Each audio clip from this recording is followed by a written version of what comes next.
এমন জীবন করো গঠন মুমিন মুসলমান, মরণেতে হাসিবে তুমি, কাঁদিবে ভুবন।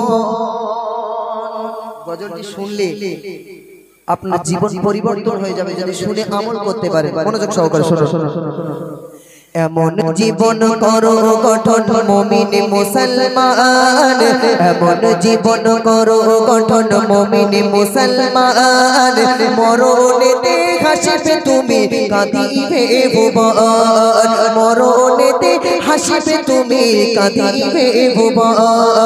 মরণেতে হাসিবে তুমি, কাঁদিবে ভুবন। একটি গাড়ির চারটি চালক, একটি প্যাসেঞ্জার। একটি গাড়ির চারটি চালক, একটি প্যাসেঞ্জার। আর চাইবে চলে কবর দেশে, কাঁদিয়ে সবার। চাইবে চলে কবর দেশে, কাঁদিয়ে সবার। একটি গাড়ির চারটি চালক, একটি প্যাসেঞ্জার। ওরে চাইবে চলে কবর দেশে, কাঁদিয়ে সবার। চাইবে চলে কবর দেশে, কাঁদিয়ে সবার। সেই মরণ গাড়ি আসবে বাড়ি হলে যে মরণ, সেই মরণ গাড়ি আসবে বাড়ি হলে যে মরণ। সেই গাড়িতে তুলে দেবে আত্মীয় স্বজন, সেই গাড়িতে তুলে দেবে আত্মীয় স্বজন। আমার বাপ আমার আব্বা আমাকে বলবেন, আমার সিরাজুল ইসলাম আমার ছেলেটা খুব ভালো ছিল, আমার ছেলেটাকে আর দুটো দিন রাখা হোক। আমার বউ আমাকে বলবে না, আমার স্বামী খুব ভালো ছিল, আমাকে খুব ভালোবাসতো, আমার স্বামীকে আর দুটো দিন রাখা হোক। এই কথা কেউ বলবে বাপ? মরার সঙ্গে সঙ্গে আমার আত্মীয় স্বজন সবাই বলবে ওর আগে কবরে পুঁতে দিয়ে এ সারা মানে খুব জ্বালানো জ্বালিয়েছে, আগে কবরের পুঁতে দিয়ে নলে খুব জ্বালানো জ্বালিয়েছে, আর রাখিস নে দুনিয়ায়। বুঝতে পারিনি? কবি বলছে দেখুন, নেই জানালা নেই দরজা এমন কঠিন ঘর, আর দেবে থাকি পাশের কাটি তোমার কবর ঘর।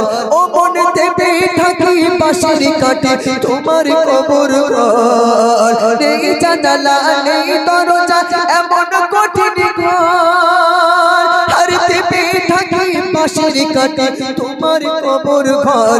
ও মন দেবে থাকি পাশের কাটি তোমার কবর ঘর। দেবে যখন তোমার স্বজন কবরে দাফন, দেবে যখন তোমার স্বজন কবরে দাফন। মন কানে কি আসবে চলে কবরে তখন, মন কানে কি আসবে চলে কবরে তখন। মন কানে কি তো আসবে।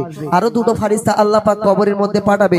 সেই ফারিস্তা দুটো এসে আমি সিরাজুল ইসলাম আমাকে যখন দাফন করা হয়ে যাবে, আর ফারিস্তা দুটো এসে ডাকবে, সিরাজুল ইসলাম দুনিয়াতে 40 বছর বেঁচে ছিলে, 50 বছর বেঁচে ছিলে, হায়াত পেয়েছো, এবারে ওঠো। আমি উঠে বলবো আমাকে কি করতে হবে? ফারিস্তা বলবে তোমার জীবনে 50 বছর হায়াত পেয়েছো, এই 50 বছর হায়াতে তুমি যা খারাপ কাজ করেছো সেগুলো লেখো, আর যেগুলো ভালো কাজ করেছো সেগুলোও লেখো। আমি সিরাজুল ইসলাম সেদিনে ফারিস্তা থেকে লক্ষ্য করে বলবো, ওরে ফারিস্তা আমি কবরে তো কোনো খাতাও নিয়ে আসিনি, আমি কবরে কোনো কলমও নিয়ে আসিনি, আমি লিখবো কিভাবে? ফারিস্তা সেই সময় বলবে তোমার খাতা আর কলম কি হচ্ছে দেখুন। বলবে এসে তুই ফারিস্তা লেখো জীবনের আমল, ওরে বলবে এসে তুই ফারিস্তা লেখো জীবনের আমল। লিখতে গিয়ে চোখের পানি ঝরবে অনার গাল, লিখতে গিয়ে চোখের পানি ঝরবে অনার গাল। সেদিন তোমার খাতা হবে তোমারই কাফন, সেদিন তোমার খাতা হবে তোমারই কলম। মুখের লালা কালি হবে আঙুল হবে যে কলম, মুখের লালা কালি হবে আঙুল হবে যে কলম। ফারিস্তাকে বলবো আমি যে আমি লিখবো কিসে, আমি তো খাতা কলম নিয়ে আসিনি। ফারিস্তা বলবে তোমার যে লম্বা লম্বা দুটো কাফনের কাপড় দিয়ে তোমাকে যে বেঁধে কবরে শোয়ানো হয়েছে, ওই চাদর দুটো একটাই লেখো তুমি জীবনের ভালো কাজগুলো, একটাই লেখো জীবনের খারাপ কাজগুলো। আর বলবে আমি কলম কোথায় পাবো? বলে তোমার শাহাদাত আঙুলটা তোমার কলম। বলে কালি কোথায় পাবো? বলে তোমার গালে থুতু হচ্ছে তোমার কালি। এই সমস্ত কিছু যখন লেখা হয়ে যাবে, খারাপ কাজগুলো যখন লিখবো, চোখের পানিতে বাপ কবরটা ভেসে যাবে, তবুও ফারিস্তারা টর্চার করবে, আমাকে লিখতেই হবে। লেখা হয়ে যাবে, ওটা নিয়ে আমার গলায় ঝুলিয়ে দিয়ে ফারিস্তারা চলে যাবে।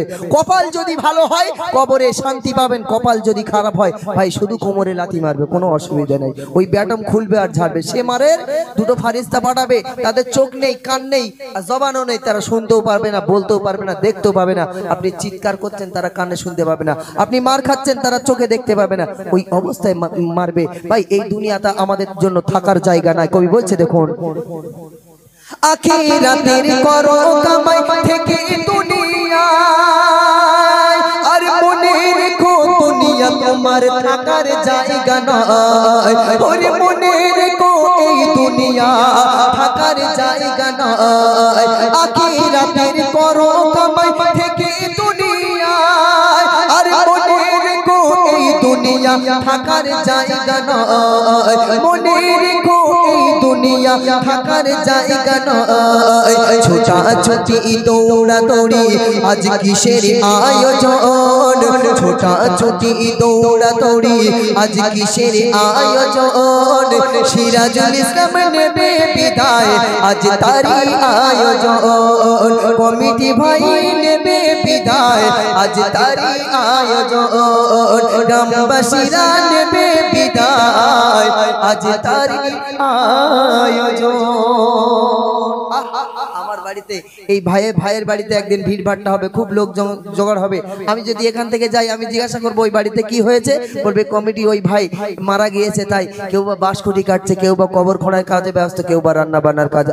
এই দুনিয়াতে আমাদের আল্লাহ পাক থাকার জন্য পাঠাই নাই, আল্লাহ পাক আখিরাতের জন্য একটা ব্যাগ দিয়ে পাঠিয়েছে। যাও আখিরাতের বাজার করে নিয়ে আসো, তোমার জন্য আমি আল্লাহ পাক জান্নাত দিয়ে রেখে দিয়েছি। আমরা তো কবরের ভয় করি না বাবা।